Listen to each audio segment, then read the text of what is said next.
capítulo Zulia, Cabenit, la Cámara de Industria y Comercio de Cabimas, CAICOP, y la Cámara de Industriales de Lagunillas, ASIL, se unen para este ciclo de conferencias en la cual hoy aterrizamos con un tema bien interesante.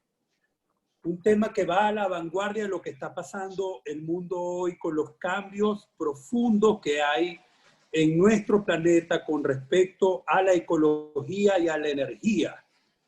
La comunidad, la Unión Europea acaba de hacer un plan para después de la pandemia y su nombre es el Pacto Verde. Fíjense cómo a nivel mundial y en estas economías desarrolladas es tan importante el tema de la ecología y un nuevo inicio, un nuevo comenzar en son de suplantar las energías fósiles, de conservar más el medio ambiente, una responsabilidad humana con respecto a la energía y su ahorro, tanto en la parte comercial, industrial como residencial. Y hoy tenemos un joven arquitecto, aparte que se está estrenando de padre, y nuestras felicitaciones.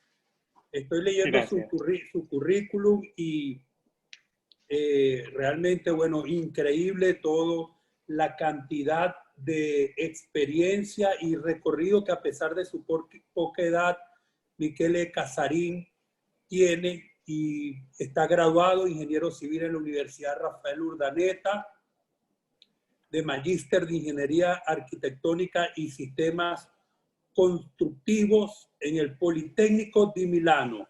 En el Politécnico de Milano también una certificación energética de edificios civiles e industriales, y en la Universidad de Wismar en Alemania un magíster de arte, iluminación arquitectónica y gerencia de oficinas de diseño. Así que hoy tenemos a Michele, y qué bueno el tema, porque en Venezuela, aparte de un tema ecológico, pienso que es un tema de que tanto los empresarios como en nuestros hogares debemos de buscar la autonomía de energía por las razones que todos conocemos. Nuestra independencia en nuestras empresas, en nuestros emprendimientos, nos hacen más fuertes, nos hacen más sólidos. Y hoy nos vaya a hablar un poco de eso Michele, que es un experto en la materia. Así que un honor, Michele, bienvenido. La sala, el video y el micrófono son tuyos. Bienvenido, adelante. Muchas gracias, Saverio, y muchas gracias a todos por estar participando en este encuentro, ¿no? Donde vamos a conversar de un tema que a pesar de que suena muchísimo a nivel mundial, todavía, digamos, en el ámbito nacional hay mucho recorrido por pasar o por recorrer. Es un tema que las universidades poco a poco se están poniendo al día. Los estudiantes y los profesionales los noto cada vez más interesados en aprender sobre esto, y la información o la data que se consigue para esto a nivel de Venezuela es muy escasa, ¿no? Para hacer la presentación que les voy a enseñar a continuación, me ha tocado prácticamente calcular muchas cosas por mí mismo, buscar datos que inclusive tienen 10 años y hacer proyecciones. De verdad que existe mucha desinformación en el tema y toca más o menos tomar bibliografía y referencias internacionales y aplicarlas a lo que es nuestro país. En este caso, yo he dado esta charla en varios formatos. Uno de esos formatos era dirigido más que todo a profesionales de arquitectura y de ingeniería en específico, que son mucho más técnicos. Y en este caso estoy cambiando el formato para hacerlo un poco más práctico, ¿ok? Más haciendo referencia a qué podemos hacer nosotros como ciudadanos, no solamente como profesionales en el área de la construcción, sino como ciudadanos, qué podemos hacer para tener construcciones o ser responsables desde el punto de vista energético, ¿ok? Entonces, para empezar, siempre me gusta comenzar con esta gráfica donde explicamos lo que es sustentabilidad, para que veamos de dónde sale eso de eficiencia energética, cuál es el objetivo de ser eficiente energéticamente, ¿no? La sustentabilidad se refiere a la habilidad que tenemos para satisfacer las necesidades del presente sin comprometer las necesidades del futuro. Y existen tres tipos de sustentabilidad: la social, la económica y la ambiental. En este caso nos referimos en específico a lo que es la sustentabilidad ambiental. Cómo podemos satisfacer nuestras necesidades de hoy en día desde el punto de vista ambiental sin comprometer la de nuestros descendientes, ¿no? Y eso hay básicamente dos cosas que hay que controlar y que hay que tener que ahorita nos están afectando. Una, obviamente, es el efecto invernadero, que es a causa de la emisión de muchos gases tóxicos como el dióxido de carbono, que están generando un calentamiento global. Ese es, digamos, el más conocido, el efecto que es más estudiado y más importante y el que tiene más consecuencias a nivel de lo que es la sustentabilidad. ¿Cuál es el objetivo o qué es lo que tenemos que lograr con esto? Bueno, hay que controlar la emisión de dióxido de carbono, hay que disminuirla y en esto nos vamos a enfocar más adelante. Pero también hay otra cosa que prestarle atención para ser sustentable desde el punto de vista ambiental y es el agotamiento de los recursos. ¿Okay? A esto nos referimos con el control de consumo de todos los recursos como el agua, los alimentos, las tierras, los minerales, las áreas de pesca, entre otras cosas, todos los recursos que nosotros utilizamos a diario, ¿no? Entonces vamos a ver cómo está la situación actual. A nivel mundial, la emisión global de dióxido de carbono se debe 45% debido al uso energético. Y aquí es ya cuando empezamos a ver, ok, el problema es que hay mucho dióxido de carbono en el ambiente, ok, ¿quién lo está produciendo? En este caso, 45% es para la producción de energía eléctrica o el consumo de energía eléctrica.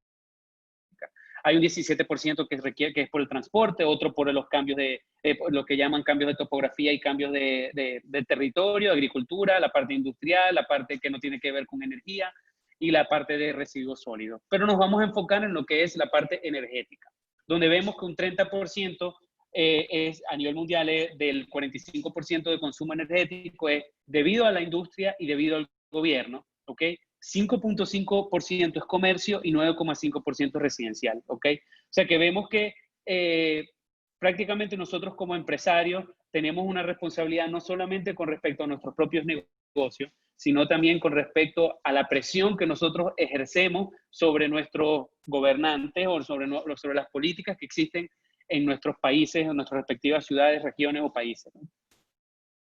De todas las emisiones del mundo, vemos que en el 95 Latinoamérica era apenas el 4% y se estima que para el 2035 va a representar el 6% porque son territorios que obviamente están en constante crecimiento. Y de todo el consumo energético vemos que los edificios como tal representan el 40%. ¿Okay? Después vamos a ver un desglose de todos esos porcentajes porque ya segurito nos vamos a perder, pero ya hay una lámina donde vamos a ver en términos generales en las edificaciones qué responsabilidad tienen en base a la emisión de dióxido de carbono mundial. Cuando vemos la emisión de dióxido de carbono per cápita a nivel mundial, vemos que Venezuela está de un color diferente de todo el resto de Latinoamérica. Y eso es primeramente por nuestra industria petroquímica, ¿ok? Más que por el consumo energético, que también es importantísimo. Obviamente Venezuela, siendo un país donde su principal fuente de ingreso está siempre relacionada a la industria petrolera, es una industria que es bastante contaminante, ¿no? Y que puede no serlo, puede ser con los procesos adecuados y los controles y regulaciones adecuadas, puede no serlo. Hay otros países que tienen también como fuente de ingresos la industria petrolera y no tienen este tipo de consumo como lo vemos en Venezuela, ¿no? Y a nivel de consumo energético tampoco se justifica porque nosotros no tenemos calefacción, que a nivel de edificaciones tiende a ser la fuente mayor de consumo energético. Ahora, esta lámina o esta información es del 2013. Y cuando vemos el consumo de energía como tal, también vemos que Venezuela está de un color diferente del resto de Latinoamérica. Solamente equiparado con Chile y Argentina, que tienen calefacción. Por lo tanto, tiene mucho más sentido que consuman mucha energía. De hecho, Venezuela, después de Chile, tiene el mayor consumo de energía per cápita. Y Maracaibo, miren, Venezuela tiene en promedio para el 2011 un consumo de energía de 3.000 kilovatios hora por habitante. Y Maracaibo tiene un promedio de 4.262 kilovatios hora por habitante. Maracaibo como tal tiene el consumo mayor energético per cápita de toda Latinoamérica, ¿ok? En Venezuela, digamos que el consumo energético está mayormente distribuido en lo que es en la parte industrial, pero la parte residencial contribuye un 25% y la parte comercial en un 15%. Esos porcentajes con respecto al total son mucho mayores que en el resto del mundo. ¿Por qué entonces Venezuela consume tanta energía? Bueno, primero una cultura de consumo, malos hábitos. Desde el boom petrolero ha habido unos subsidios sobre las tarifas de energía eléctrica que han hecho que, digamos, no nos duela consumir electricidad porque no la pagamos, ¿no? Y eso nos ha generado unos hábitos, por ejemplo, aquí en Maracaibo, teniendo 32 grados afuera, nos gusta dormir con 17 grados en la casa y acobijarnos o ponernos un suéter. O sea que los hábitos que tenemos no son hábitos de personas que viven en el trópico. Los sistemas constructivos son inapropiados. Apenas desde la creación de la ordenanza aquí en Maracaibo se han empezado a utilizar sistemas constructivos más apropiados para el clima que tenemos. No hay ningún tipo de regulación, o no había, ya han aparecido unas nuevas, y obviamente el clima, ¿ok? Pero no se justifica porque hay países con climas mucho más fuertes que nosotros, mucho más, digamos, hostiles y no tienen el consumo energético que tenemos nosotros. Y vemos en la lámina todos los precios para el 2014 de dólares por kilovatios hora. Claro, siempre poner referencias en dólares con respecto a nuestras tarifas de cambio siempre es complicado, pero siempre vemos que Venezuela está entre como la menor de toda Latinoamérica. Ok, entonces hablemos a nivel mundial de la producción de energía como tal. Decimos que hoy en día, para el final de 2014, el 77% de la producción de energía era por, ¿cómo se llama? Fuentes fósiles o nuclear, ¿ok? Y solamente el 23% aproximadamente era energía renovable. De ese 23%, 16.6 era energía hidroeléctrica y el resto estaba repartido entre energía eólica, la energía, aparte de biomasa, la energía solar, geotérmica y oceánica, ¿ok? Eso para finales de 2014. Pero sí se ve una tendencia cada vez mayor a nivel mundial.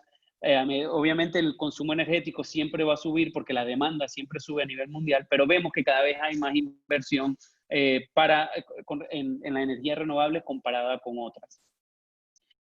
En el 2000, nosotros en Venezuela, el 64% de la energía producida hoy en día es renovable. Y esto es sin querer queriendo, no es que Venezuela ha tratado de ser pionera en la energía renovable, no, es que nuestra energía es hidroeléctrica que es renovable. Por lo tanto, mayor parte de la energía se considera renovable. Somos el número 14 en producción de energía renovable en el mundo. Pero anteriormente producíamos un 72% y éramos el puesto número 7. Nosotros vamos para atrás. Al contrario del resto de países que cada vez invierte más en energía renovable, nosotros estamos haciendo lo contrario. Estamos invirtiendo cada vez más en producción de energía térmica. ¿Por qué? Porque es un tipo de producción de energía mucho más rápido de poner en marcha y más económico que la hidroeléctrica. Por lo tanto, con todo el problema eléctrico que ha habido, se ha concentrado la inversión en este tipo de fuente energética, en vez de estar invirtiendo en la hidroeléctrica o en la solar o en la eólica, como vamos a ver más adelante. Y bueno, en estas láminas vemos que todas las nuevas inversiones se centran en plantas termoeléctricas, ¿ok? Todas las que vienen en los próximos años, toda la proyección.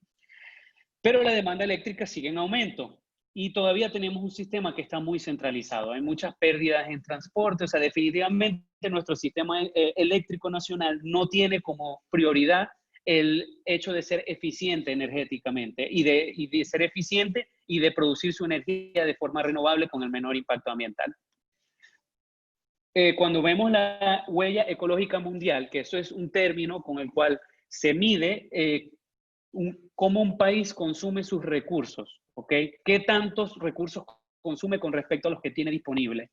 Nosotros decimos que el planeta Tierra, obviamente, ¿cuál es la biocapacidad de la planeta Tierra? El hecho de la unidad, porque tenemos solo un planeta Tierra.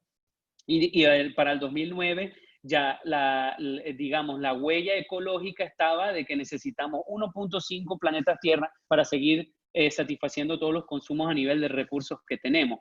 Esto es una medida que nos hace ver de que obviamente estamos consumiendo mucho más de lo que tenemos. También otro tipo de medida es lo que llaman, ya por país, vemos que Venezuela está casi necesitando 2 Venezuelas o 2 territorios del mismo tamaño de Venezuela para poder satisfacer el consumo de recursos que hoy en día estamos consumiendo, ¿no? Promedio mundial es de que cada persona necesita 2.7 gigahectáreas para poder satisfacer todas sus necesidades cuanto a los recursos. Esto incluye consumo de carbón, bosques, pesca, tierra de cultivo, tierras para construcción, todo lo que hablé anteriormente, Venezuela está por encima del promedio mundial en 3 gigahectáreas por habitante necesario. Cuando vemos nuevamente a nivel mundial cómo está Venezuela con respecto al resto del mundo, vemos que en el año 61, Venezuela estaba casi igual que todo el resto de Latinoamérica, y en el año 2008 nuevamente Venezuela de un colorcito diferente, pero nunca el color adecuado. Entonces, bueno, vemos que prácticamente Venezuela necesita más de un planeta Tierra para poder satisfacer sus necesidades de recursos, y bueno, también sucede mucho a nivel mundial cuando vemos países como Estados Unidos. A nivel de regulaciones, obviamente han habido muchos esfuerzos de ciertos grupos de personas y de muchos gobiernos, desde el 72 con la Conferencia de Clima de las Naciones Unidas, pasando por la Cumbre de la Tierra en Río de Janeiro, luego la COP, el Protocolo de Kioto, el Protocolo en Copenhague, Durban, en Lima, y terminamos con el COP21 en París, que fue el último firmado en el 2015, donde se llegaron a ciertos acuerdos para reducir las emisiones de dióxido de carbono, pero hay países que se lo toman muy en serio y otros países que no, como ha pasado con todos los demás acuerdos. Pero definitivamente ha tenido un efecto positivo en lo que es el consumo, en la emisión de dióxido de carbono, que es lo que más controla, pero que obviamente siempre nos dirigimos a la parte de eficiencia energética porque es la que es más rápido de atacar. Al nivel mundial vemos que la mayoría de los países ya tienen objetivos y tienen políticas o regulaciones para poder bajar los consumos y bajar las emisiones de dióxido de carbono. Venezuela es uno de los pocos países que tiene objetivos, pero no ha puesto en marcha ningún tipo de regulaciones o políticas o incentivos para poder lograrlo. Entonces, vemos que las edificaciones como tal representan el 35% de la emisión de dióxido de carbono mundial y 40% del consumo energético. Y el sector construcción es el que tiene mayor potencial de ahorro, de un 30 a un 80%, con tecnologías ya demostradas, probadas, comerciales, rentables, sobre todo en países en desarrollo. Por eso es que muchos de estos países se concentran, y por eso es que hemos visto toda esta nueva tendencia de lograr eficiencia energética en edificaciones especialmente, porque es donde más rentable se logra más ahorro con menos inversión. La emisión de dióxido de carbono durante toda la vida útil de la edificación se predice con lo que llaman un ciclo de análisis de la vida de la construcción.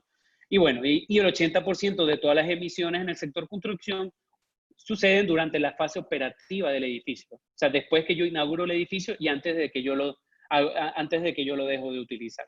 ¿Okay? Por eso la mayoría de las estrategias que vemos y el término eficiencia energética siempre lo asociamos a cómo hacer para que el edificio consuma menos electricidad durante su fase operativa, porque es cuando con menos dinero y menos inversión y con tecnologías ya existentes, yo puedo lograr mayor ahorro. A nivel mundial, bueno, ya cada país tiene sus regulaciones, unas con incentivos, otras obligatorios, pero se ha vuelto ya parte de, digamos, la cultura de construcción, como lo es en Italia con el Chenet, como lo es en Alemania con el Casa Clima o el Clima House, el Passive House, el E-LEED, que ya se está volviendo, digamos, a nivel mundial súper reconocido. En Venezuela, hasta ahora lo único que hemos tenido son la banda verde, donde, que digamos, es el camino correcto.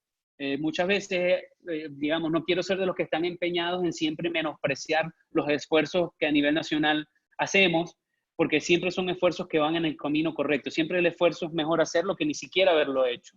Pero sí tengo que decir que nos quedamos cortos con estos esfuerzos. Aquí en la banda verde se centró más en concientizar a la población, que es algo que hay que hacer, y demostrar medidas fáciles de realizar por la población, como cambiar bombillos, cambiar los aires acondicionados, desconectar los equipos para poder lograr, ¿cómo se llama?, una reducción en el consumo energético, ¿no? También empezó una parte digamos, de multas, de restricciones, que siempre me pareció cómico como el Zulia tenía el mayor límite, a pesar de que el Zulia tiene el mismo clima que muchos otros estados, y Maracaibo igual que muchas otras ciudades del resto de Venezuela que no le habían dado el mismo límite. La única regulación que existe hoy en día en Venezuela es la de Maracaibo, que está desde el 2005, que regula más que todo el consumo energético de los aires acondicionados. O sea, se ataca eso en específico, pero no toma en consideración muchos factores que ya en otras charlas yo he explicado qué deja de tomar en cuenta y qué se pudiera mejorar acerca de ella. Pero definitivamente ha sido pionera a nivel de regulaciones energéticas en Venezuela, ya que en Caracas y en otros estados se ha tomado esta como referencia para crear una gran ordenanza a nivel nacional. ¿Okay? Vamos a hablar un poco ahora de las edificaciones como tal. Ya hablamos, digamos, del contexto. En Venezuela, el desglose de la emisión de dióxido de carbono lo tenemos de la siguiente manera. Del 100%, del 35 al 40 se debe al sector construcción. ¿Ok? De esto, el 28%, digamos, del 100, es por culpa del consumo eléctrico en la fase operativa del edificio.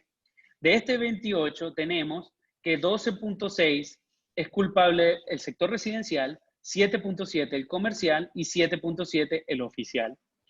Y nuevamente, de este 28% del consumo eléctrico, tenemos que el 16.8 es culpa los aires acondicionados, el 5% iluminación y el 6.2% el consumo de equipos como computadoras, electrodomésticos y ese tipo de cosas.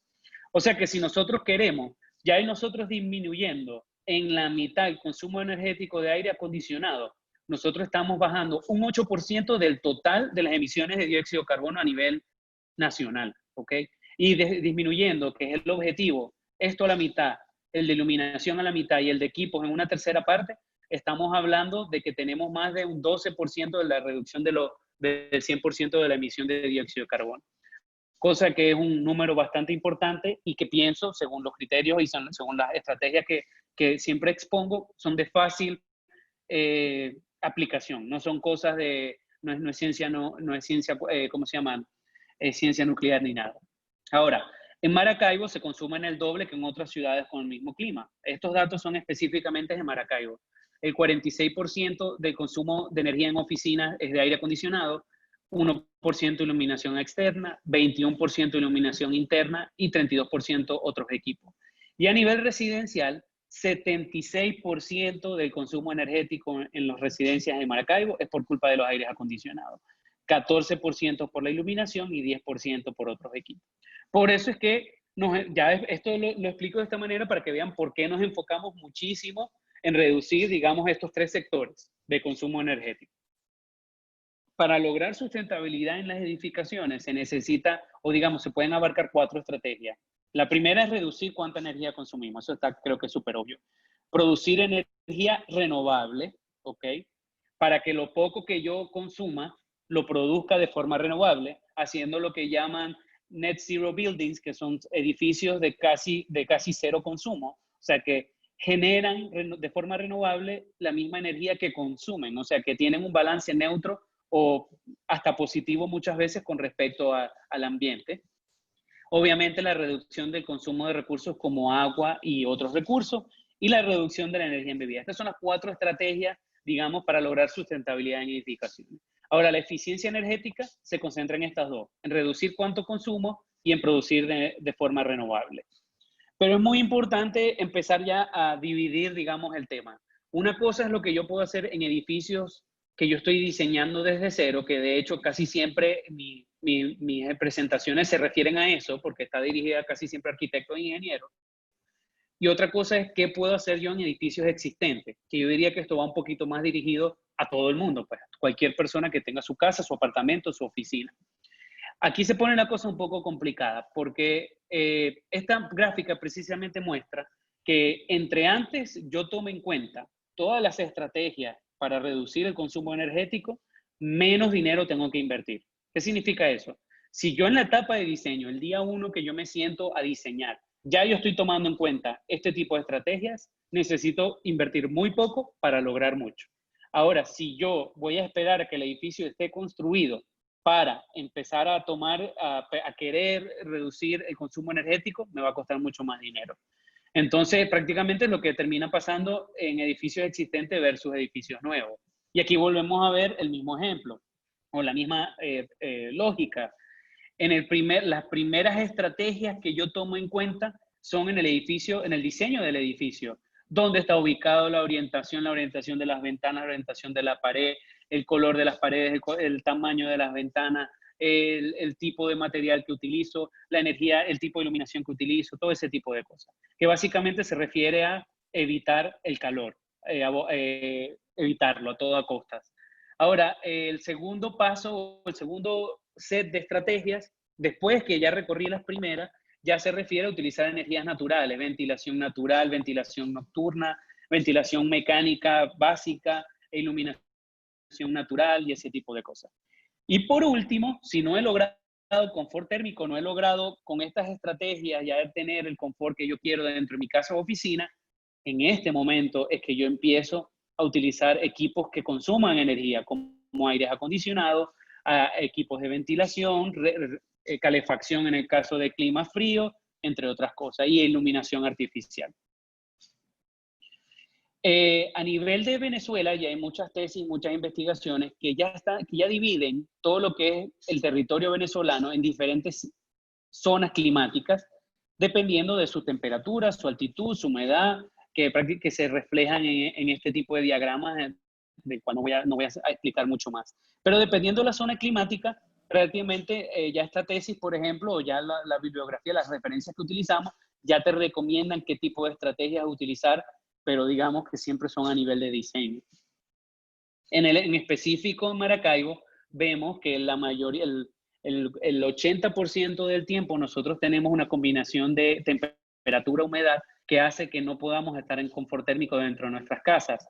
Pero si aportamos ventilación natural o mecánica, ventilación como tal, un ventilador, o simplemente diseñar de manera que podamos tener ventilación natural, logramos que el 15% del tiempo tengamos confort térmico, dejando que solo tengamos que prender aire acondicionado un 15% del tiempo, ¿ok? Nuevamente, todo esto todavía me refiero si estoy diseñando desde cero mi edificación.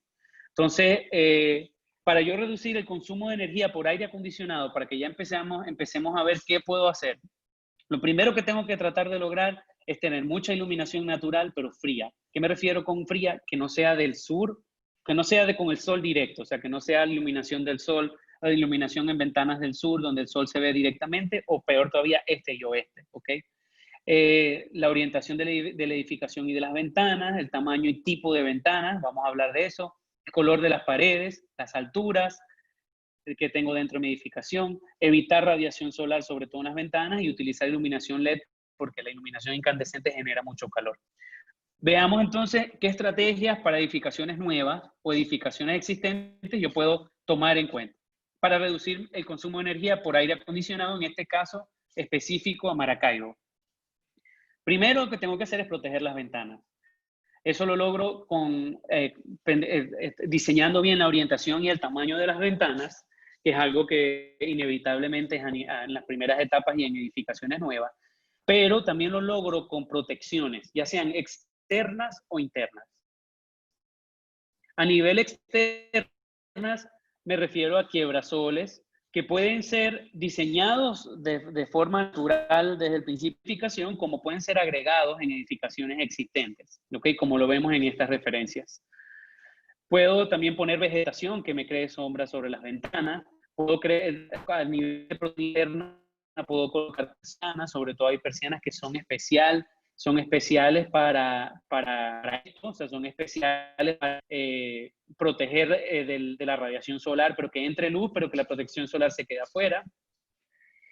Y también hay papeles, o sea, hay ciertos, los films, lo que llaman film, tienden a, que son películas que yo, como el papel humado de los carros, que yo puedo ponerle a las ventanas de mi edificación, que pueden ayudar a que filtre el calor, que deje entrar luz, pero que la radiación solar se quede afuera, ¿ok? Esas son medidas que yo puedo tomar en cuenta inclusive en edificaciones externas, existentes. El hecho de poner ese tipo de películas en las ventanas, protegerlas con persianas internas o quiebrasoles externos, o inclusive cambiar las ventanas. Nosotros aquí en Venezuela todavía tenemos una cultura de utilizar ventanas súper sencillas, con unos marcos súper pequeños y un vidrio sencillito de 8 o 9 milímetros, sin casi ningún tipo de tratamiento. Ya existen en Europa y en el resto del mundo ventanas con marcos con corte térmico, doble vidrio, que además dan aislamiento acústico, además de térmico, y lo que llaman vidrios espectralmente selectivos. Son vidrios que ya de una vez, a pesar de que son transparentes, dejan pasar la luz, pero el sol, la radiación solar la dejan afuera. Entonces, estas estrategias yo las puedo aplicar en edificaciones existentes.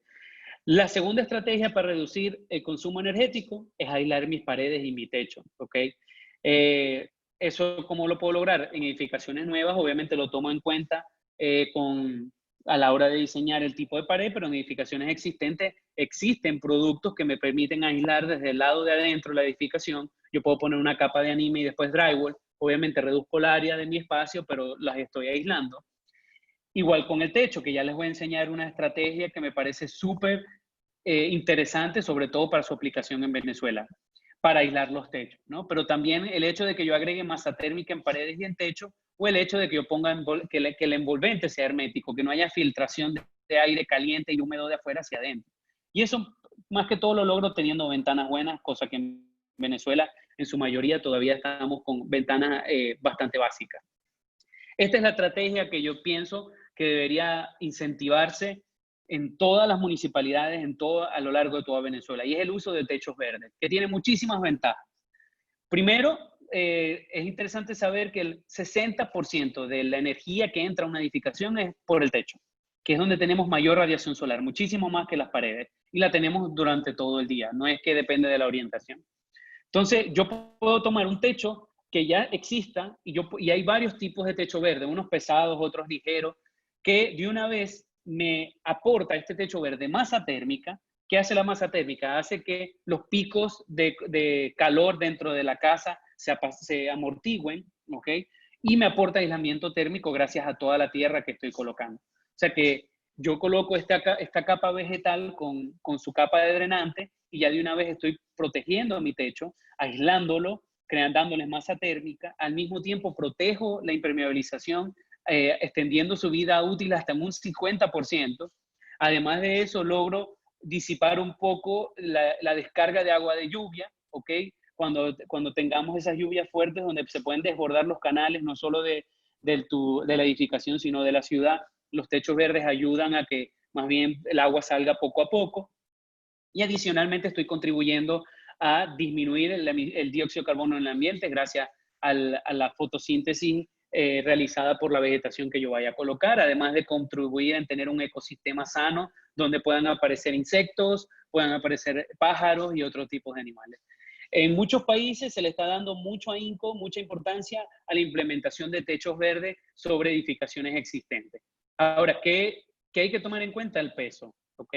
Porque obviamente es un peso importante que se le están agregando a los techos. Yo pienso que igual sería muy útil porque en la mayoría de Venezuela las estructuras son mayormente de concreto y tienden a estar sobredimensionadas o tienden a poder resistir, así sea la estrategia de techo verde ligero, porque depende de la capa de vegetal.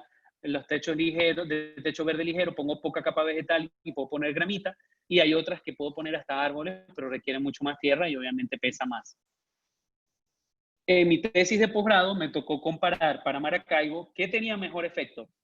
Sí, proteger mis paredes o proteger mis ventanas, ¿ok? Si seguir construyendo con mis paredes de bloques de arcilla o si simplemente concentrarme en proteger las ventanas. Y noté en los resultados que lo que más logra reducir el consumo energético en Maracaibo es proteger las ventanas, mucho más que ponerse a aislar las paredes.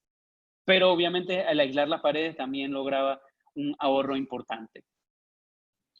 Tercer punto para reducir consumo energético por culpa de los aires acondicionados, la eficiencia del sistema. Con esto me refiero al tipo de sistema que se utiliza, la eficiencia de los equipos y el control y regulación de temperatura.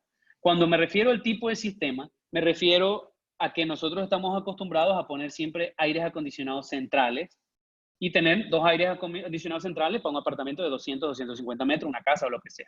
Y no hay forma, o split, y no hay forma de cambiar esa mentalidad de querer seguir utilizando este tipo de sistemas. También por la parte económica, ¿ok? Hay muchos tipos de sistemas que logran optimizar lo que es el consumo energético. Y les pongo el ejemplo también de un sistema que evalué para mi tesis, donde diseñé un edificio multiresidencial de 20 apartamentos, ¿ok? En esta edificación, ¿qué es lo que hicimos? En vez de dimensionar para cada apartamento el aire acondicionado que necesita, lo que hicimos fue dimensionar como si todo el edificio fuera un apartamento, ¿ok? ¿Qué sucede? Que cuando tú dimensionas para cada uno de los apartamentos, siempre vas a dimensionar para el peor escenario de ese apartamento. Entonces, los apartamentos que están en el oeste, cuando el sol está en el oeste, va a generar un peor escenario donde el aire acondicionado tiene que poder abastecer de refrigeración. Pero cuando estamos en apartamentos del este, hago lo mismo, pero cuando el sol está en el este. Pero ¿qué sucede? Que cuando tengo la mayor carga en el apartamento que está en el este, no la tengo en el apartamento oeste. ¿Qué noté? Que si yo dimensiono cada apartamento por separado, logro, el total es de 220 kilovatios la dimensión de la máquina de aire acondicionado que tengo que colocar. Esa es la suma de todos los aires acondicionados de todos los apartamentos. Ahora, si yo tomo en cuenta un solo aire acondicionado o una sola máquina compresora con condensador para toda la edificación, la dimensión era de 145. Estamos hablando que reducimos hasta más de un 30% el tamaño de la máquina y por lo tanto el consumo energético. Este sistema se puede hacer con varias formas, con chiller, se puede lograr con BRF, que es un sistema de aire acondicionado a nivel con refrigerante, pero que te permite tener un compresor grandísimo y con muchas evaporadoras en cada uno de los apartamentos. La inversión inicial es menor, más espacio libre para los apartamentos, menos mantenimiento, menos ruido en los apartamentos y menos consumo energético. Esto es un sistema completamente diferente. A eso me refiero con el tipo de sistema. Ahora, la eficiencia de equipos es increíble. O sea, los equipos de hoy en día son hasta 2 o 3 veces más eficientes que los que teníamos instalados hace 10, 15 años.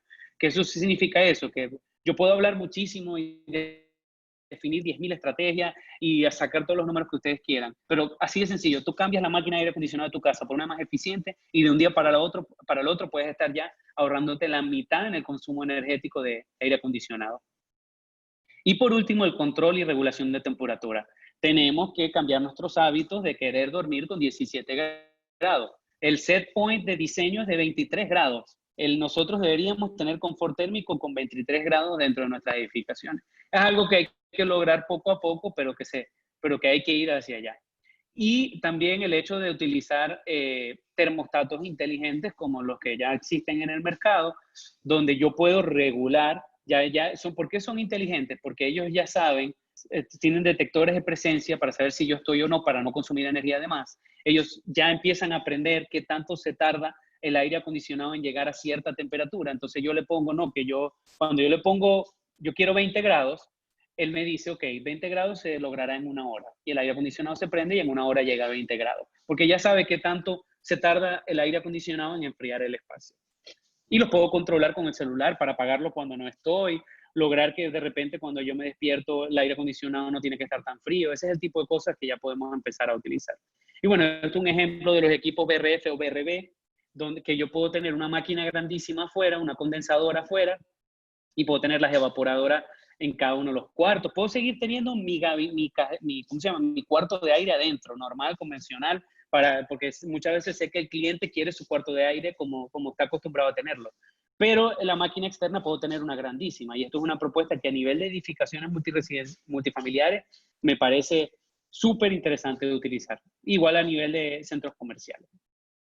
El tercer punto para reducir la energía consumida por aire acondicionado. Disminuir las áreas que acondiciono. Eso lo logro primero tratando de tener muchas áreas libres, ventiladas, o usando ventiladores y techos altos. ¿Okay? Esto obviamente no se podrá utilizar siempre. Hay que estudiar bien la rosa de vientos de las que estoy diseñando, pero hay ventiladores que ya, inclusive con el celular, tú puedes regular para ver cuándo se prende, cuándo no, dependiendo de la temperatura. O sea, ya hay, digamos, sistemas mucho más automatizados. Segundo punto que puedo reducir el consumo energético. Lo que consume la iluminación, que veíamos que a nivel de oficinas era el 21% y a nivel residencial el 16%. ¿Cómo logro consumir menos con iluminación? Primero, maximizando la iluminación natural, pero fría, como hablamos, que esté bien protegida del sol, pero que aún así entre bastante sol, vea bastante luz. Otra forma es simplemente utilizando ¿cómo se llama? Lámparas o fuentes de luz más eficientes, como es el LED, como son los bombillos ahorradores. Pero cosas tan sencillas como cambiar el tamaño de las ventanas, inclusive cambiar los colores de mi espacio que yo pueda necesitar o no, la iluminación artificial. También existen muchas estrategias, quizás más útiles a nivel industrial, que es de iluminación natural conducida al interior a través de ductos. o a través de tuberías con espejos, ¿ok? Como lo vemos en esta gráfica donde yo recojo la luz natural y yo la distribuyo en todos los pisos. Este es un ejemplo a nivel de galpones que mayormente se utilizan durante el día.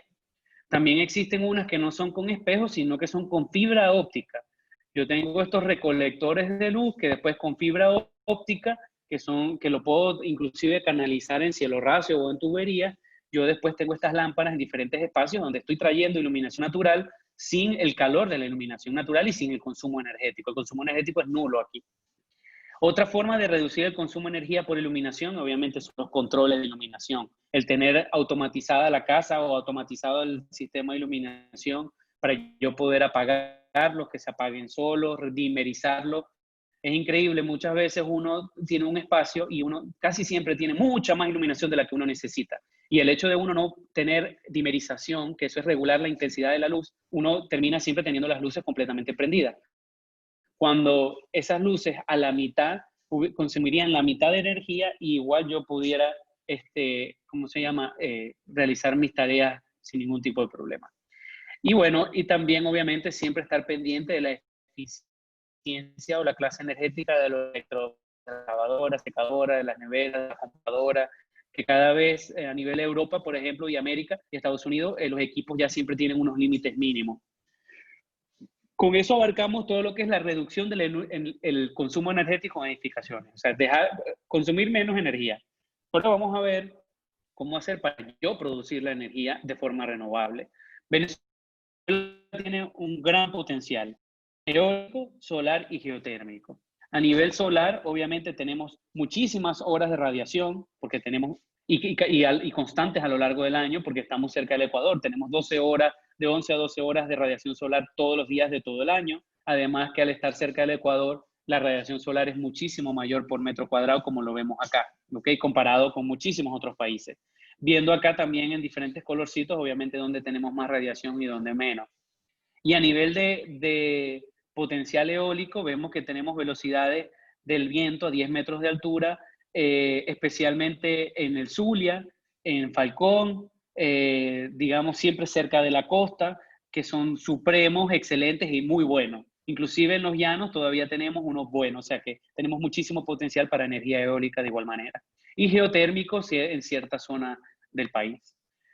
Los paneles solares, que estoy seguro que es uno de los productos que más les interesa saber de cómo se puede utilizar, son muy fáciles, se pueden aprovechar muchísimo aquí en Venezuela, como lo dije, por los días largos y constantes durante el año y el excelente potencial que tenemos. ¿Cuál es el problema de los paneles solares? Que los paneles solares, bueno, cada vez son más económicos, cada vez tienen mayor eficiencia, o sea que producen más energía en menos área, pero el problema de los paneles solares en sistemas como Venezuela, en países como Venezuela, es que no tenemos un sistema energético inteligente. ¿Qué significa eso? En Europa y en Estados Unidos, yo puedo tener mis paneles solares y no tener baterías. Entonces, ¿qué es lo que yo hago? Yo simplemente tengo un regulador, ¿cómo se llama? Un medidor, disculpen, que va a controlar no solo cuánto yo consumo de la red eléctrica nacional, sino que cuando yo no necesito esa energía, si yo estoy produciendo energía con mis paneles solares y no la estoy consumiendo, yo la envío a la red eléctrica nacional para que alguien más la consuma. Y el medidor simplemente va hacia atrás o mide lo que yo consumí del Estado y lo que yo le di al Estado y después hace una resta. En muchos países hay edificaciones que más bien ganan dinero produciendo energía, o sea, producen mucho más de lo que consumen, por lo tanto se lo venden a las empresas de energía. Eso es, primero, un negocio. Y segundo, eso me permite no tener baterías. Yo utilizo la red nacional como una batería gigante, ¿ok? La red eléctrica nacional. Como nosotros no tenemos eso, nos toca poner batería, que es el punto débil, digamos, de los paneles solares. ¿Por qué? Primero, su alto costo. Y segundo, que tienen una vida útil, ¿cómo se llama? Corta. Y tercero, que se los roban y ocupan muchísimo espacio, como lo ven en la imagen.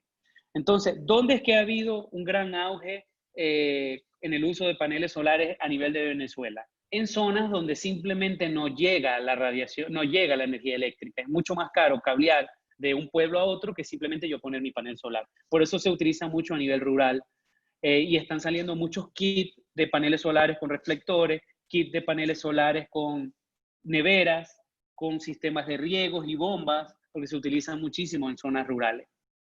Estas imágenes que ven acá las tomé de un amigo, de una empresa amiga, se llama Energy Comfort, que está instalando paneles solares a lo largo en el sur ha instalado bastantes metros cuadrados, sobre todo en zonas rurales, y en Colombia, en la Guajira colombiana también muchísimo, ¿ok?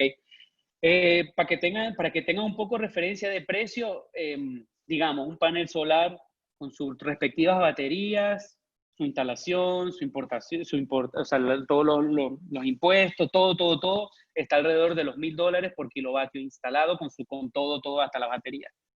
Es un precio bastante elevado, quizás no comparado con el resto del mundo, pero el problema es que nosotros, como consumimos tanta energía, necesitamos demasiados paneles solares. Ese es el problema, que nosotros consumimos tanta energía que para satisfacer un apartamento nuestro necesitamos muchos paneles solares. Un apartamento de 200 metros necesita de 5 a 10 a 12 kilovatios instalados. Estamos hablando que son $12,000 por un apartamento para ser completamente autónomo.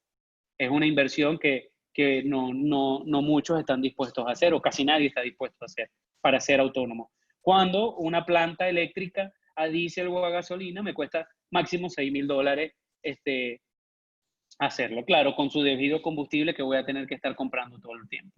De este costo, digamos que más o menos la mitad es el sistema de baterías.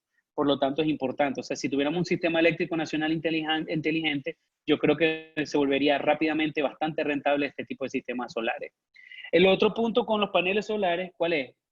El hecho de que los aires acondicionados necesitan, para arrancar, y lo sabrán mejor los ingenieros mecánicos que estén escuchando, necesitan muchísima corriente para arrancar. Y bueno, ahorita uno que ha aprendido muchísimo con tantas plantas eléctricas que uno ya ve en todos lados, uno sabe que cuando los aires acondicionados arrancan, y por eso uno les pone retardadores para que todos arranquen en diferentes momentos, el aire acondicionado consume una corriente hasta 4 veces mayor cuando arranca y después se estabiliza. Eso es cuando el compresor arranca. Bueno, ¿qué sucede? Que yo prácticamente tengo que dimensionar mis paneles solares para que puedan generar esa corriente de arranque. Y eso hace que se vuelvan súper costosos. Han salido estos aires acondicionados solares que prácticamente lo que tienen los aires acondicionados es que tienen arranques bajos. O sea, no consumen 4 o 5 veces la corriente para arrancar, sino que consumen máximo el doble, haciendo que sea mucho más fácil dimensionar, suministrar la energía con los paneles solares. Existen, bueno, estos precios los saqué de Alibaba, o sea que son precios chinos, puestos en China todavía, ni siquiera importados, y estamos hablando que un sistema estaba entre $488 y $1,700, y estos de $1,200 a $3,000, de 1,5 a 2 toneladas. O sea que estamos hablando que me está costando el doble o casi el triple de lo que me costaría un aire acondicionado sin el panel solar. Creo que no es algo tampoco tan alocado, también dependiendo de dónde se va a implementar. Otra forma de tomar energía del sol es a través de colectores solares que generan agua caliente. Estos son muchísimo más eficientes porque los paneles solares tienen una eficiencia del 8 al 12%, o sea que el 8 al 12% de la energía que cae en el panel solar se convierte en energía eléctrica. En cambio, en el caso de los paneles solares es mayor al 90%, en los colectores solares, perdón. O sea, más del 90% de la energía solar que cae sobre el panel es transferida al agua que pasa por esos colectores solares. Estos son muy convenientes para sustituir lo que son los calentadores de agua, ya sea para piscinas, que aquí no se utilizan, o calentadores de agua domésticos. Pero también existen aires acondicionados que utilizan agua caliente, ¿ok? Esos utilizan un ciclo que no utilizan un ciclo de refrigeración. O sea, no son los aires acondicionados convencionales, sino son unos aires acondicionados que tienen un ciclo de absorción. O sea, el ciclo de generar el frío es completamente diferente al que estamos acostumbrados a ver. De los colectores solares, bueno, ya existen muchísimas formas, inclusive artesanales, pero existen también hechos aquí, por ejemplo, estos en Puerto Ordaz, en Estado Bolívar, que ya son fabricados inclusive aquí mismo en Venezuela. Estos son resultados de mi análisis para el edificio que diseñé en el posgrado acá en Maracaibo, ¿ok? Y puse el mapa de Italia simplemente como ejemplo. Nosotros tenemos una incidencia en Maracaibo de... prácticamente estábamos hablando que siempre tenía más de 160, en Maracaibo siempre tengo más de 1,750 kilovatios hora, ¿ok? Por metro cuadrado, cuando en el sur de Sicilia tengo apenas 1,700 y en el resto de Italia mucho menos. Esto porque obviamente se lo presenté a mis profesores italianos. Pero lo que quiero demostrar con esto, en esta tabla, calculé la cantidad de agua caliente que necesitaba en todo el año en la edificación, que necesitaba 321.000 litros de agua caliente, cuánta energía necesitaba, cuál era la incidencia de energía, cuánta energía producía, cuánta agua podía yo producir caliente con apenas 10 metros cuadrados de colectores solares. O sea que yo podía con 10 metros cuadrados de colectores solares satisfacer el agua caliente de 30 apartamentos. Otra forma de producir energía de forma sustentable o de forma renovable es con la energía eólica. Ya existen, ¿cómo se llama? Turbinas eólicas domésticas, o sea que no necesariamente tienen que ser esas grandísimas a nivel con escalas mayores, sino que ya existen a nivel doméstico, inclusive ya las venden en Amazon, como se las estoy enseñando.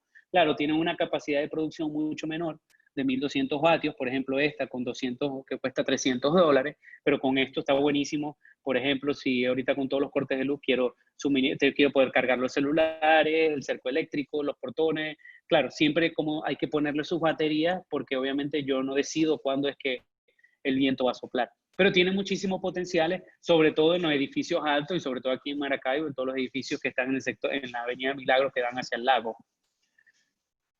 Y en cambio nosotros, ¿qué es lo que hacemos? En vez de invertir en todas estas fuentes de energía renovable, lo que hacemos es poner plantas eléctricas de gasolina o de gasoil.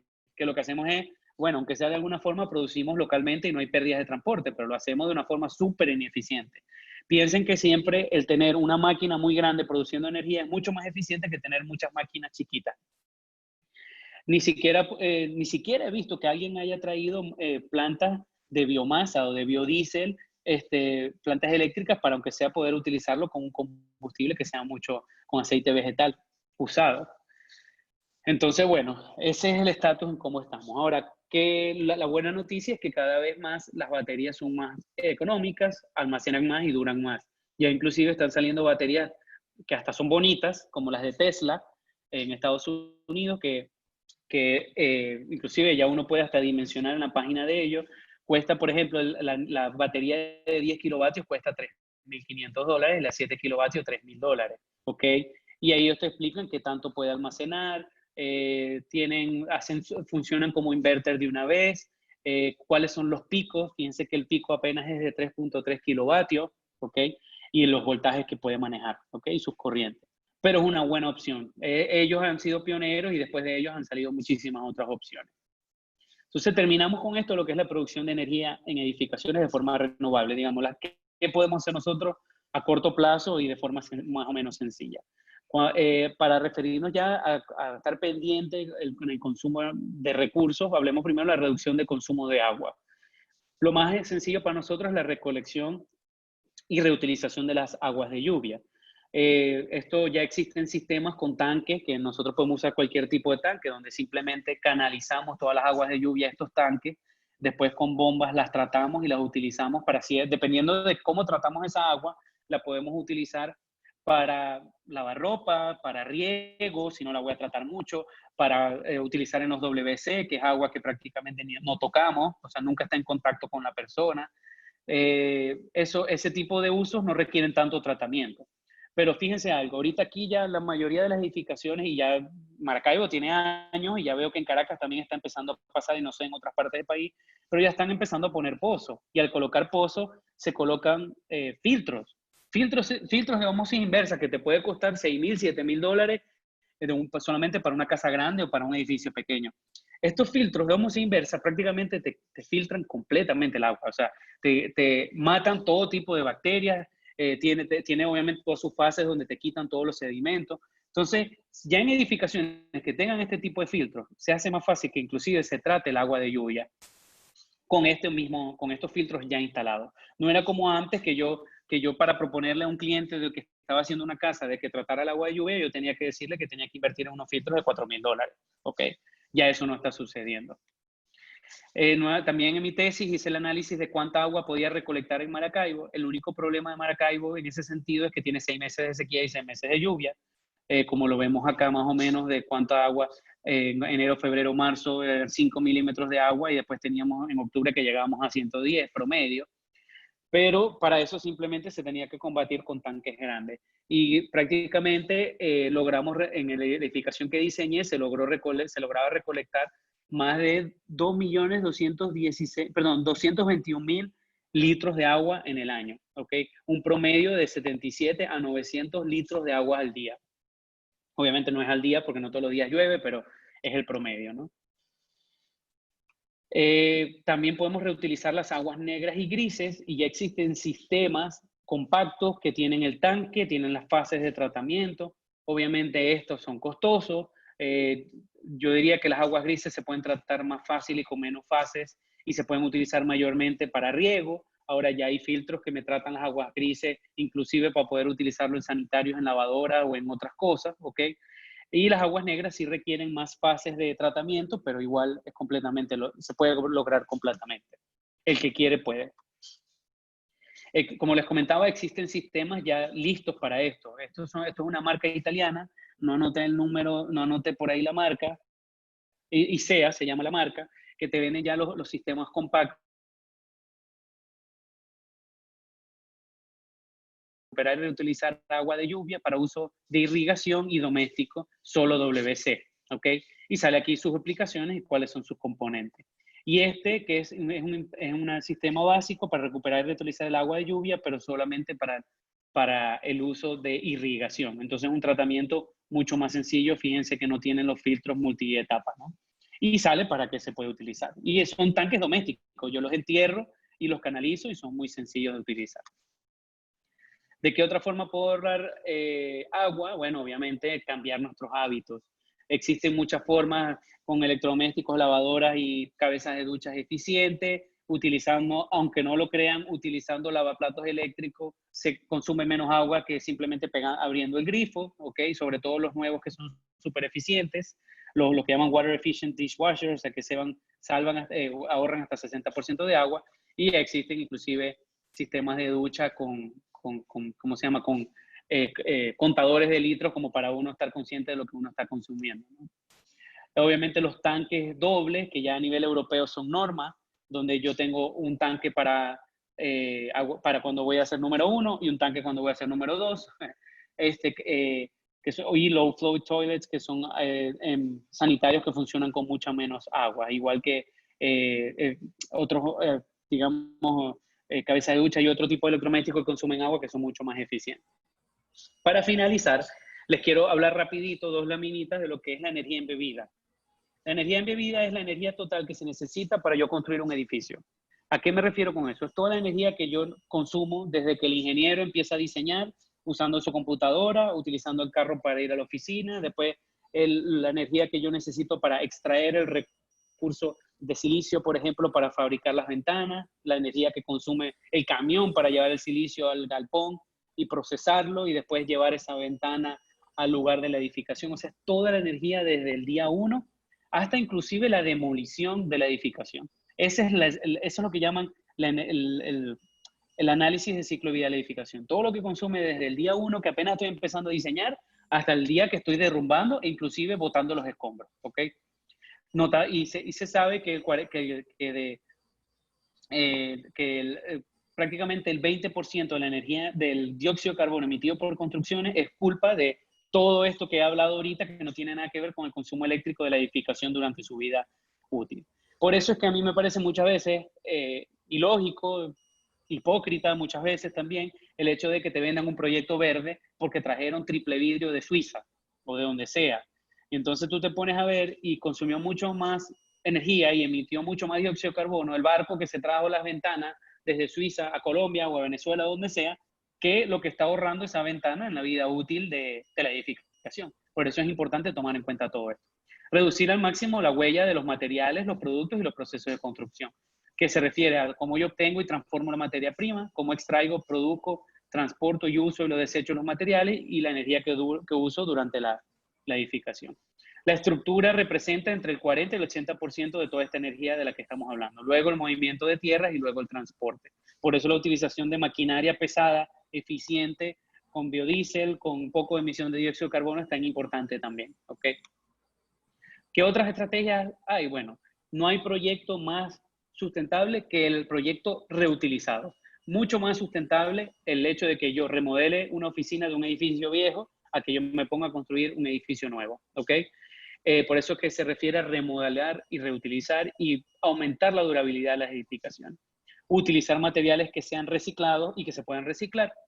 Disminuir al máximo el transporte, utilizar materiales locales y utilizar materiales de baja energía embebida, o sea que son materiales que no necesitan mucha energía para producirse como tal. Bueno, con eso llego al final de la presentación.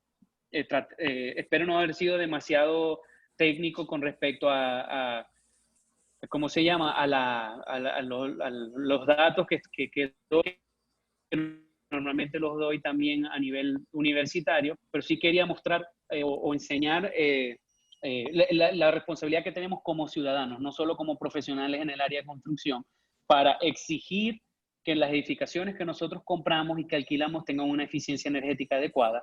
Y bueno, y todas esas medidas que puede aplicar uno mismo. Entonces, bueno, entiendo que ahorita pasaremos a un ciclo de preguntas y de respuestas, una pequeña discusión donde podemos hablar un poquito del tema y escuchar también ustedes qué piensan y estoy súper curioso de qué preguntas y qué ideas se les ocurren o qué dudas pueden surgir en base a toda la presentación. ¿Listo? Bueno, Michele, muchísimas gracias. Tú eres el ejemplo del cartucho que tiene Venezuela guardado de capital humano. De verdad te felicito. Muchas gracias. Yo soy economista, no tengo que ver nada con parte de construcción, y ante tu pregunta de que si fuiste técnico, yo lo entendí completamente, te felicito, de verdad. Qué bueno. Bastante accesible, flexible la información. Por lo menos yo me quedé bastante satisfecho y motivado a poder mirar de manera distinta todas las soluciones, porque yo conocía muy pocas, quizás el 20% de las que tú colocaste hoy. Y te dejo mis preguntas ya para hacerle paso al vicepresidente de la Cámara, Osvaldo Gómez, quien va a interactuar en el ciclo de preguntas, y te dejo mi pregunta aquí en audio. Vi que te voy a hacer 3 preguntas y entonces tú me las contestas todos juntos. Vi que tenías algunos datos del 2007 con respecto a generación eléctrica de Venezuela. Pienso que pudo haber cambiado bastante por todo esto de que ha decrecido mucho el tema económico del país. Ahora me lo responderás entonces. También siempre he tenido como la pregunta de la energía eólica, que he visto grandes inversiones en la parte de punto fijo y cómo se quedaron esas inversiones, cómo se ve que no funciona, o al menos no tengo información al respecto. Y bueno, veo ahora unas soluciones más portables que pones hoy, pero sí me gustaría que tú me dijeras cuál para ti es mejor solución, si la eólica versus la solar. También no vi datos sobre lo que es la emisión de gases por la ganadería, que entiendo también que es bastante contaminante. No sé si pudieras, por favor, mirar ese punto, profundizarlo. No sé si tienes datos. Y por último, Michele, me llamó muchísimo la atención del techo verde. Si es posible para nosotros aquí, ¿cuáles serían los obstáculos o es realmente más un tema que pudiéramos explorar porque no sería tan complicado? Háblame un poquito más de eso, que de verdad que por lo menos yo en mi casa, Michele, que tengo 2 pisos, la parte de arriba se calienta muy rápido y la parte de abajo permanece fresca. Entonces para mí pudiera ser una solución el techo verde.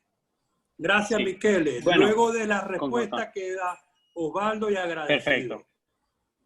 Voy de atrás para adelante. Con respecto a los techos verdes, como decimos nosotros acá, para mí es un tiro al piso. El techo verde tiene muchísimas ventajas y muy poca complicación constructiva para no implementarlo, digamos, a gran escala o no incentivarlo, ¿ok? Porque primero hay que darlo a conocer y después empezar a incentivarlo para eventualmente crear un mercado sobre ello. Creo que el mayor obstáculo en utilizarlo en edificaciones existentes es el peso. Yo creo que es el único y el mayor obstáculo, porque Se tiene que siempre evaluar la estructura, cómo está construida, a ver si puede soportar esa capa que se va a agregar, porque eso prácticamente el techo verde sobre la impermeabilización se le pone una capa drenante que puede ser hecha de caucho, de goma o de anime, ¿ok? Que yo siempre lo he propuesto aquí es con anime, que funciona como drenante y aislante al mismo tiempo, ¿ok? Y canaliza lo que es el agua que cae sobre el agua de lluvia, y después de eso una capa de protección antirraíces. Eso es para que las raíces de la vegetación no puedan afectar la impermeabilización, ¿ok? Eso pudiera ser hasta cierto punto un obstáculo porque no se consigue o no se consigue poco, pero estoy seguro que después que se empiece a implementar, empieza a encontrarse bastante. Y bueno, y después hay 5 tipos de diseño verde, si no son más, dependiendo del espesor que tú le coloques de tierra y sobre todo la vegetación que tú quieras plantarle. Porque hay vegetación que necesita mucha capa de tierra y otra que necesita poca, ¿ok?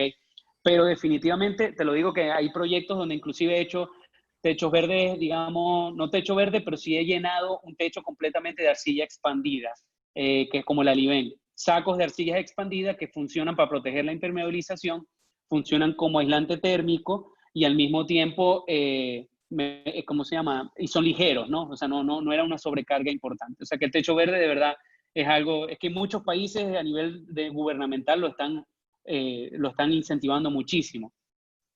A nivel de agricultura, los datos que tengo solamente son a nivel mundial. De hecho, fue unas láminas que pasé más o menos rápidas al principio, que hablaba de cuál es el peso a nivel mundial de la agricultura como tal en cuanto a lo que es la emisión de dióxido de carbono. Ya te la voy a buscar rapidito cuánto es el dato, ¿ok? Supieras que nunca le he prestado tanta atención, como siempre me enfoco en lo importante que es, o el efecto que puede tener a nivel de construcción, todo este tipo de medidas. Lo que es la agricultura representa un 13% de la emisión de dióxido de carbono mundial, cosa que no es nada poco. Emite casi igual que el transporte. Que el transporte estamos hablando aéreo, marítimo y terrestre. El transporte es un 17% ¿cómo se llama? Y la parte de agricultura es 13%. O sea que de verdad es importante. Los datos que yo conseguí de Venezuela probablemente contribuya bastante el sector de agricultura, así como el petrolero, a que Venezuela tenga una emisión de dióxido de carbono alta, ¿ok? Entonces, eso por ese lado. Con respecto, a ver, ¿me refrescas la segunda pregunta?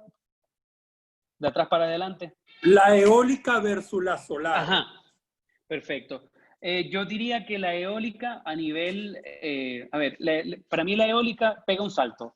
O lo usamos a escala doméstica o lo usamos a escala ya casi que municipal como mínimo o regional, ¿ok? Como se está utilizando, como Venezuela lo trató, lo empezó a utilizar. Más que todo por la constancia que puede tener la energía eólica. Fíjense que los que se consiguen a nivel doméstico son muy básicos y no producen mucha electricidad y digamos hay un poco más de conocimiento. Yo siempre he dicho que también es un tiro al piso poner ese tipo de turbinas en las azoteas de los edificios, por ejemplo aquí en la Avenida del Milagro, porque el viento es constante todos los días, casi que a toda hora y puede resultar bastante bien. Ahora, pienso que el futuro de Venezuela está en la energía eólica, de verdad que sí. Por todas las formas y digamos, la facilidad, ya están apareciendo cursos, ya hay gente que se está tecnificando y se está entrenando para la instalación, ya hay productos inclusive. Recuerdo que había una empresa, pero eso fue hace 5 años que lo supe y creo que cerraron, pero una empresa que había empezado a producir paneles solares inclusive en Venezuela, a una escala súper pequeña, con materiales importados, pero a nivel de paneles solares va a permitir cubrir de forma más inmediata y más rentable lo que es el consumo energético venezolano. Con la energía eólica va a ser mucho más difícil. ¿Qué tenemos que hacer primero?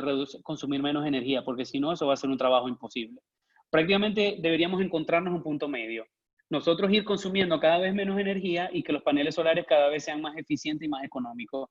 Va a llegar un punto al cual se le va a sumar también el precio de la energía cuando deje de ser subsidiada, donde para nosotros va a tener sentido poner paneles solares, como ha sucedido en Europa, ¿ok? Y que además a nivel gubernamental y a nivel de banco tienen que haber incentivos y préstamos para yo a la hora de hacer mi casa o a remodelar mi casa, yo tenga un incentivo muy bueno, digamos, económico para yo poner paneles solares. En Italia ha sucedido inclusive, me contaba un amigo, mientras que hacía el posgrado, allá es un tema que manejan muchísimo. Me decía que más bien el problema era que muchas zonas agropecuarias estaban prefiriendo cubrir de paneles solares que ponerse a cultivar tomates o olivas o lo que sea, ¿no? Porque trabajaban menos y producían prácticamente lo mismo, si no es más. Eso es por culpa de los incentivos, por culpa y gracias a los incentivos que digamos que se dan a través de los bancos, y eso debería suceder aquí. Y la primera pregunta, Saverio, Sí, la otra que pregunta no la anoté. era sobre la data que era del 2007. Sí, sí, prácticamente, sí, definitivamente la mayoría de los datos, muchas veces ven los años como muy regados, les digo algo del 2007, algo del 2015, algo del 2018, no es porque quieran y porque lo haya hecho en 20 partes, sino porque es la información que conseguí, ¿no? Es la información seria, digamos, validada por alguna universidad o por algún organismo público que la haya publicado.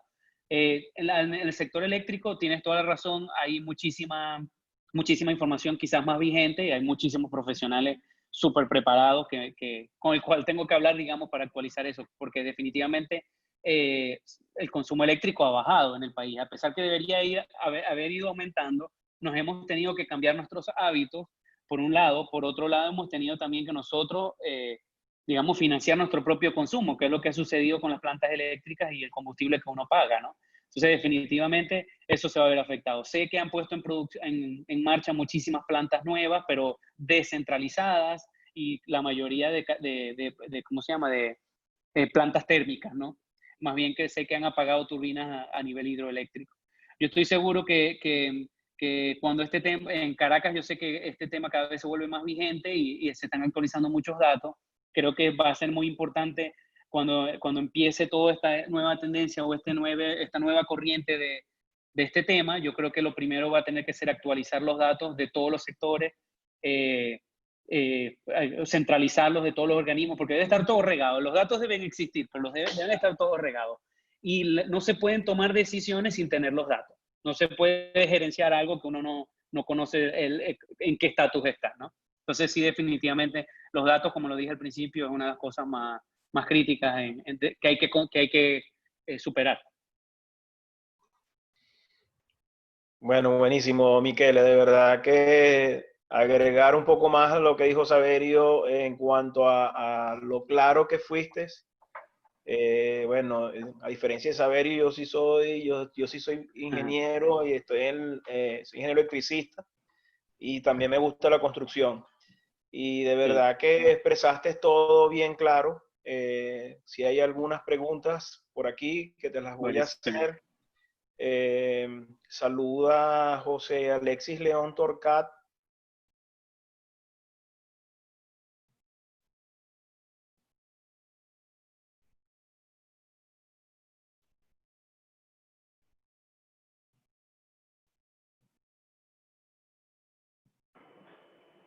Creo que tuvo un problemito, Osvaldo. Ah, ok. Pensé que era yo. Él me había dicho que tenía algunos problemas con respecto a la electricidad. Mientras él se va conectando, yo te voy haciendo la pregunta. Perfecto. Vamos a ver. Disculpa, Michele. No te preocupes. Ya va.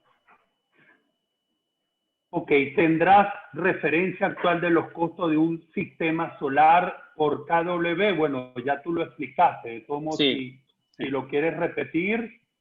Sí. Esa es una referencia que saqué hace como 3 años con esta empresa que les comenté que es amiga. Más que todo porque lo queríamos proponer para un proyecto residencial acá en Maracaibo.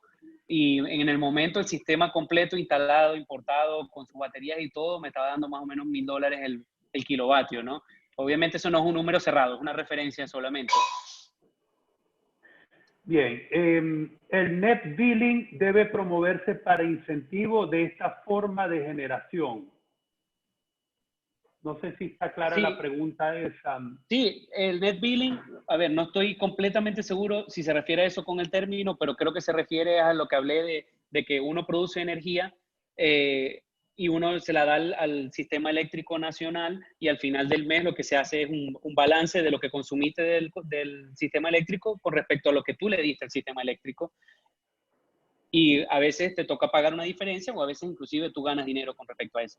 Que eso es interesante, pero lo más interesante de eso es usar el sistema eléctrico como una gran batería, de no tener que tenerla una localmente. Muy bien. Pero sí, definitivamente. No sé si esa pregunta la hizo, puede ser que la haya hecho uno de nuestros invitados hoy, Miquel, es Alberto Pérez Pérez, que fue el encargado de toda la parte del occidente del país. Él es jubilado de Corpoelec y bueno, es un gran amigo de la Cámara y es un gran especialista, una persona que conoce mucho. Es posible porque sé que no entró con el nombre, pues no pudo inscribirse a tiempo, pero puede ser que haya hecho...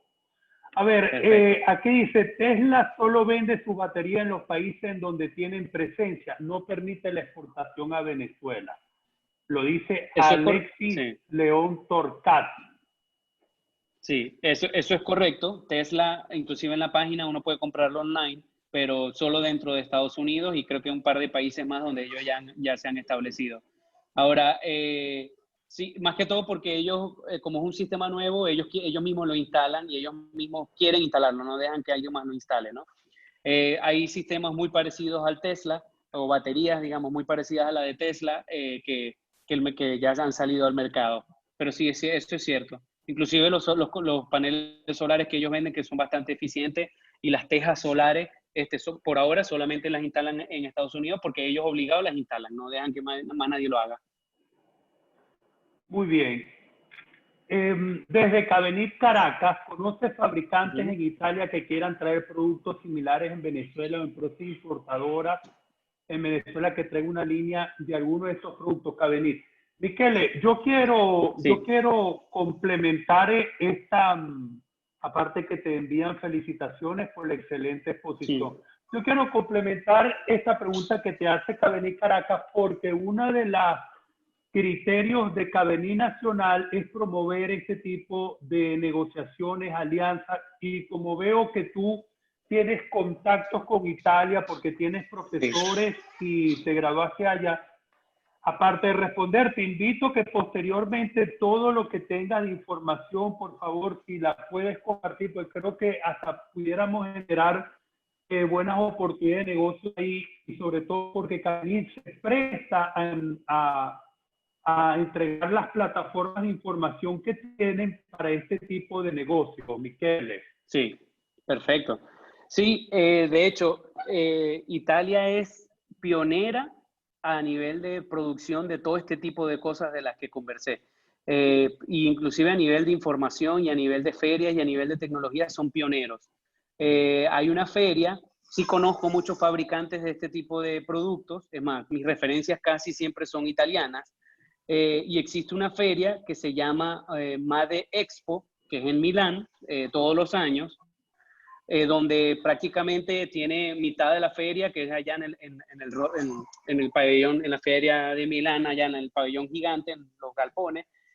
Prácticamente mitad de todo ese espacio es de puros productores y fabricantes desde paneles solares, colectores solares, baterías, muchos sistemas de estos de tratamiento de aguas de lluvia. Esa feria es, yo creo que es el lugar donde uno tiene que ir si uno quiere buscar proveedores de este tipo de cosas. Se llama Made Expo y es en Milán. Este año obviamente lo suspendieron, pero creo que lo van a hacer el año que viene. Empresas importadoras en Venezuela no conozco todavía. Conocí una empresa que sí estaba trayendo, no sé si era no creo que era de Italia, pero estaba trayendo esos tubos solares que recolectaban luz del sol y la canalizaban hacia adentro, ¿no? Pero no conozco empresas que estén importando, por ejemplo, paneles solares italianos ni esos tanques que tratan aguas de lluvia. Bien, ya Osvaldo está en línea. Osvaldo, quedan 3 preguntas. No sé si quieres... Correcto. Sí, disculpen ustedes, pero bueno, aquí creo que está causando fluctuación eléctrica y aparte cayeron las...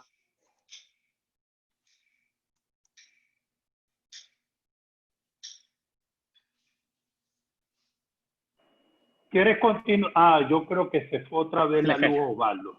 No, no creo que tengan las preguntas almacenadas. Creo que se les borraron. Ah, bueno, son las que están en el chat. Seguimos entonces. Las nuevas edificaciones que se hagan a futuro deberían venir con un sistema de generación sustentable, desde accesorios, que incluye puertas y ventanas, hasta el equipamiento paneles fotovoltaicos.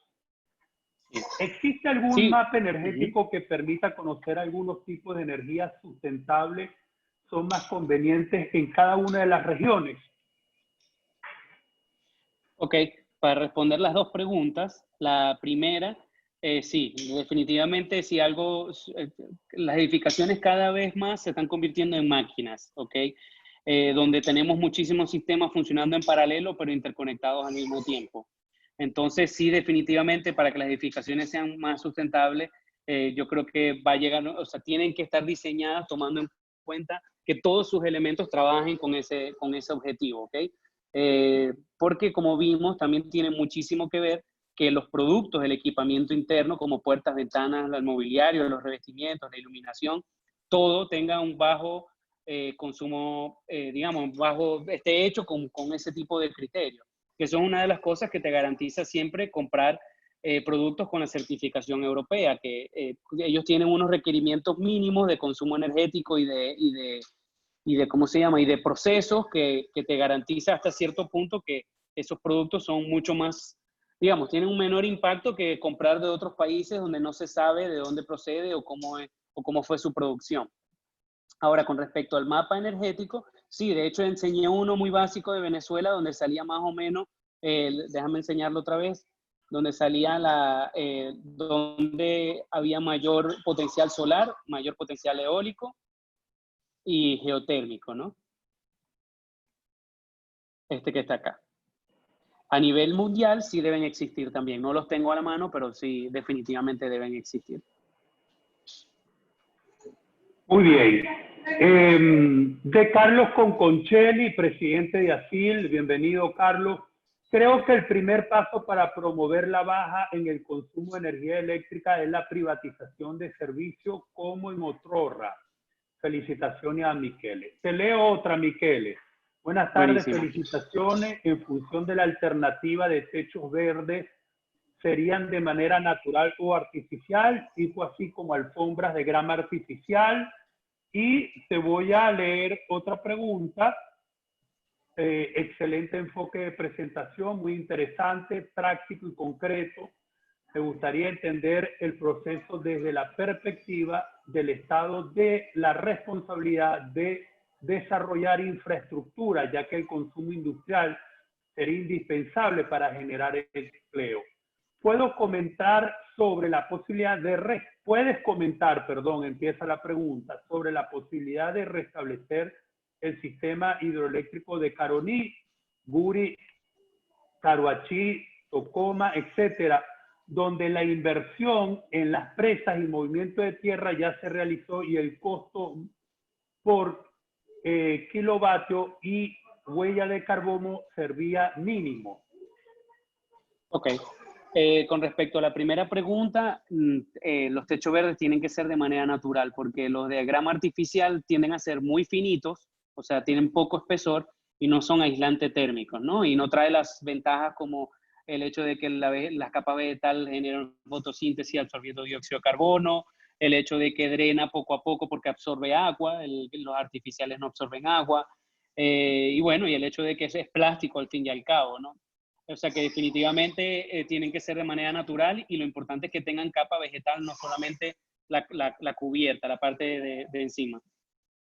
Con respecto a la otra pregunta, okay, no, yo siempre evito un poquito responder cosas que tienen que ver directamente con el sistema hidroeléctrico eléctrico nacional porque no es mi especialidad, pero definitivamente la inversión tiene que, en Venezuela, a corto, o sea, digamos, lo primero que hay que hacer es invertir en las hidroeléctricas, hay que recuperar las que teníamos, los proyectos que habían empezado, hay que otra vez ponerlos en marcha, como lo dije en la presentación, nosotros antes producíamos el 72% con energía hidroeléctrica, y ahorita bajamos al 60, 64, y creo que debe estar más bajo, como hablamos hace ratico, y es una energía que es renovable, de bajo impacto ambiental, y la tenemos fácil comparado con muchos otros países que les toca invertir en muchísimo más para poder tener ese porcentaje de producción de energía de forma renovable.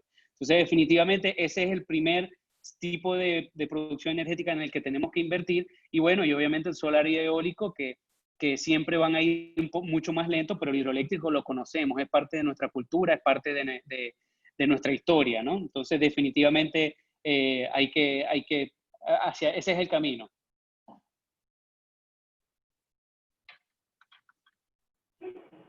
Bien, Osvaldo, terminas tú entonces. Puedes ver las dos últimas preguntas. Vamos a intentarlo. Disculpen nuevamente. A ver, creo que las dos últimas te refieres a la que primero da felicitaciones, luego de lo de los techos verdes, ¿correcto? A ver, excelente enfoque de la presentación, muy interesante. Disculpa, esa ya la leíste, ¿cierto? Un paso clave. Sí. Acuérdate que como se me desconecta, pierdo las preguntas. La que tengo aquí registrada es que dice: un paso clave para entrar en estos proyectos es disponer de legislación que hoy no se tiene. Hay que impulsar. Sí, definitivamente. Definitivamente. Sí, la parte de legislación es lo que, digamos, ayuda a que todo marche sin responsabilidades de nosotros, pues. Así es como funcionan todos los demás países. Primero la legislación. Correcto. A mí, yo voy a aprovechar y hacer una propia. Me hizo mucho ruido el tema de necesitar más de un planeta Tierra para alcanzar o cubrir la demanda de recursos. Evidentemente, claro, eso varía, como dices tú, mucho con el tema económico, digamos, sobre todo en el caso nuestro, cuando vas a comparar con las tasas y todo, sí, el tipo de cambio, ¿no? Pero me llamó mucho la atención eso, de que tengan registro de esas cosas. Creo sí. que debería hacerse más publicidad o hacer de conocimiento general de este tipo de cosas, porque definitivamente si no nos alertamos con que se nos va a acabar lo que tenemos disponible, Sí. no vamos a tomar en serio lo que está sucediendo.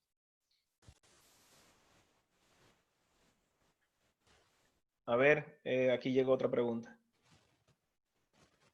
Bueno, para los que quieren ver el webinar posteriormente en el canal de YouTube de Cabenit, ahí pueden ver todos los webinars que hemos venido realizando. Michele ya autorizó que se puede colgar también allí y pueden repetir, verlo nuevamente y pueden buscar información. Oye, Michele, de verdad que yo he quedado impresionado, pues muy buena tu presentación. Definitivamente tienes un dote de profesor que no se puede quitar. No sé, Saverio, si quieres agregar alguna cosa más, cómo estamos de tiempo con Mario en Caracas. No, bueno, yo estoy bastante... Yo estoy muy satisfecho, Michele, de verdad, yo te agradezco muchísimo. Pienso que tan importante exposición lo vamos a compartir con nuestros afiliados, porque todo esto queda grabado. Después yo te pasaré el link también, Michele. Por lo menos me acaba de escribir el presidente de la Cámara de Construcción de Caracas, porque quería estar pendiente, pero bueno, por razones de que estaba fuera de la zona no pudo. Y bueno, creo que es muy interesante, Michele, es la vanguardia, es el futuro. Nosotros no nos podemos quedar atrás con todos los problemas que tenemos en el país. Pienso que estamos en un mundo globalizado y no hay excusa, porque pienso que nosotros tenemos el poder de resolver sobre nuestras propias empresas o nuestros propios hogares, y así más bien dar un paso a autonomía. Pienso que lo que nos ha dado hoy fueron herramientas muy poderosas, un poco quitarnos todos esos quizás prejuicios o a lo mejor creemos que es difícil, y hoy nos hiciste ver que no es tan difícil. Por lo menos el tema de la recolección de agua lo vi bastante sencillo. Pienso que todo es un tema de voluntad y de querer, y Y bueno, creo, Valdo, no sé si hay otra cosa. Y Michele, tú los últimos minutos para también despedirte. Bueno, pues vamos a agradecer a todos realmente antes de darle la palabra a Michele para que él se despida. Quiero agradecer a todos los que están presentes, que están participando en el webinar de hoy y usualmente nos vienen acompañando todos los viernes en este ciclo de videoconferencias. Hemos tratado de ir en diferentes áreas. Hoy una nueva para nosotros, súper interesante. Yo creo que da pie a que hagamos otra, Michele. Yo creo que podemos hacer otra de este tipo, ahondando. Yo creo que quedan dudas de qué tan factible es hacerlo. O sea, cada quien, me imagino, estaremos todos pensando, oye, lo podré hacer yo en mi casa, podré colocar un sistema de batería que se cargue con sistemas solares o eólicos. Que quedan esas cosas como un conversatorio, diría yo, que pudiéramos pensar hacer. Sumamente interesante, de verdad, que todo lo que nos has expuesto. En nombre de las 3 cámaras, Cabenil Seccional Zulia, de CAICOT en Cabimas, de ASIL aquí en Ciudad Ojeda, en Lagunillas. Muchas gracias, Michele. Te dejo los micrófonos ya abiertos para a ver si alguien quiere expresarse. Alessandro Mosquela, muchas gracias por asistir, que está por ahí. Todos los que están, los amigos de siempre, Rui, Ender y todos, Nilda, pues muchas gracias a todos por acompañarnos. Michele, adelante. Gracias.